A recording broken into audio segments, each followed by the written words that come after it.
was a young child in the 70s, I was drawn to a painting in my grandmother's house.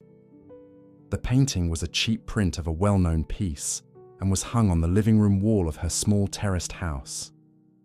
The reason I was so fascinated was that the picture depicted a child.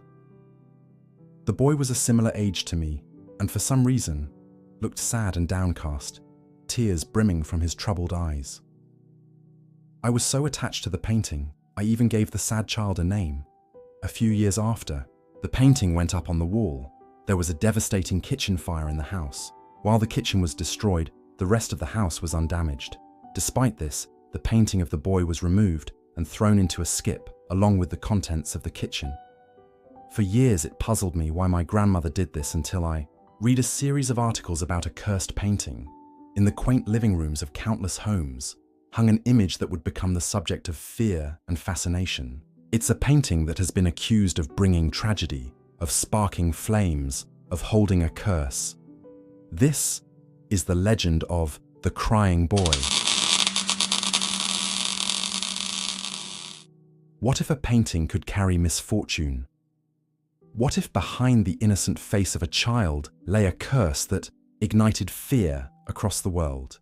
Today, on Art Mystique Chronicles, we unravel the chilling mystery of the crying boy, the painting that kills.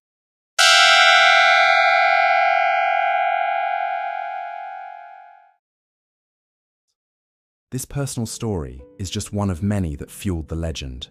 Across the UK, reports of fires where the crying boy remained intact became a haunting phenomenon. The story begins in the 1950s with Italian painter Giovanni Bragolin, completed in the 1950s. Under this pseudonym, Bragolin created a series of portraits that depicted young, teary-eyed children. While it may seem strange to want an image of a weeping child on your wall, the pictures proved popular all over the world. In the UK alone, over 50,000 copies were sold. The children represented were often poor and very beautiful.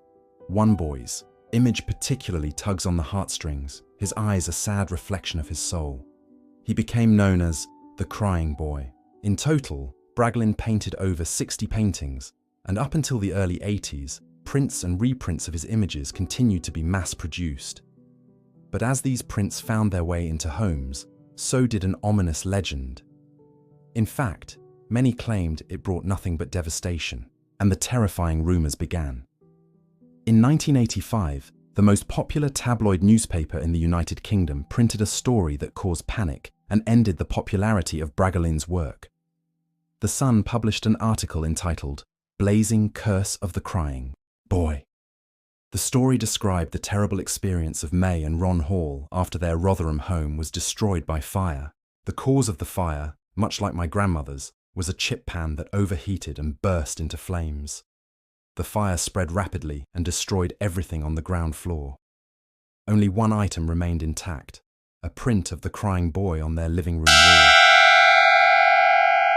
Distraught at their loss, the devastated couple made the bizarre claim that the painting was cursed, and it, not the chip pan, was the cause of the fire. The tale would have disappeared into the archives of the strange and mysterious stories that peppered the Sun, except for one thing. A firefighter claimed that he had attended at least 15 house fires where everything was destroyed. The only thing left complete in each home was the picture of the crying boy. Before long, the story gathered momentum, and a rash of fires all over the United Kingdom were blamed on the cursed child. In subsequent articles, the Sun went on to claim, "A woman in Surrey lost her house to a fire 6 months after buying the painting." 2 sisters in Kilburn had fires in their homes after buying a copy of the painting. One sister even claimed to have seen her painting sway backwards and forwards on the wall.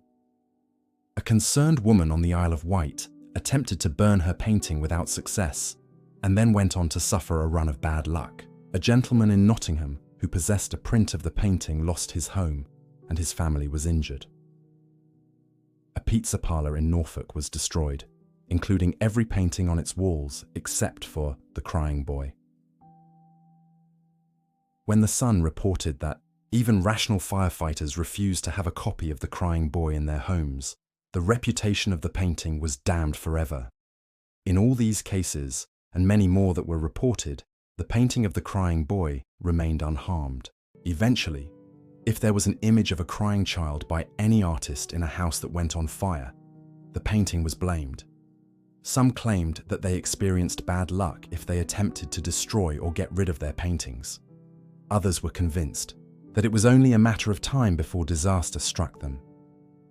After printing more articles and scare stories, The Sun offered a frightened public a solution. On Halloween 1985, hundreds of the paintings were collected together by the newspaper and burnt under the supervision of the fire brigade. So why would this seemingly innocent series of paintings be cursed? Before long, speculation was rife. Theories ranged from the little boy being a gypsy child whose family placed a curse on the artist.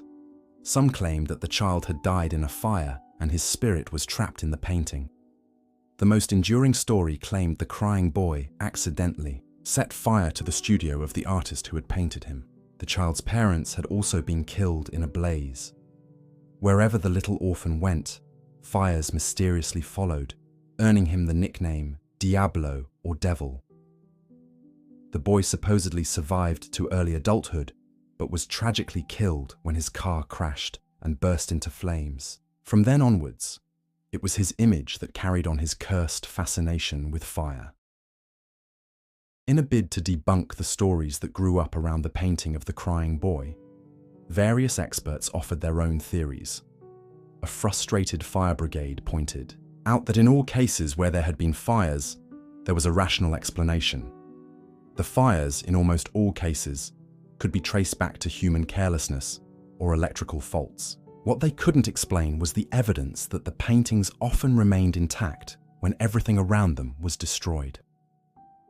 In a 2010 video made by Steve Punt and available on YouTube, a painting of the crying boy is set alight in a bid to decide the matter once and for all. By the time the fire burns out, the corner of the painting is scorched, but it remains largely intact and the face remains untouched. Yet The Sun, who first published the story of the crying boy, had no trouble incinerating hundreds of copies. Possibly the simplest of explanations is that the picture is printed onto fire-retardant materials. Quite simply, the manufacturer of the print created a fire-resistant product that became a victim of its own success. The debate continues.